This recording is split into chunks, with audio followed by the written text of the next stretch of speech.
Telur dan ayam potong mengalami kenaikan harga 8 hari jelang Ramadan, Minggu 3 Maret 2024. Di Pasar Mardika Ambon, kedua pangan yang kerap jadi santapan inti saat Ramadan itu sudah mengalami kenaikan harga sejak sepekan terakhir. Salah satu pedagang, Ismawan, mengatakan untuk harga telur saat ini per satu rak dibanderol seharga Rp64.000 dari yang sebelumnya Rp60.000.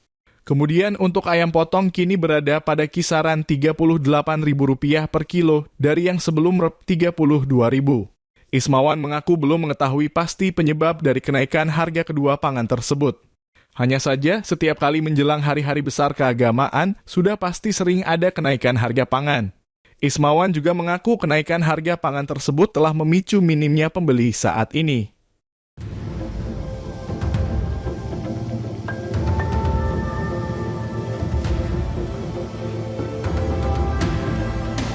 Download Tribun X sekarang, menghadirkan lokal menjadi Indonesia.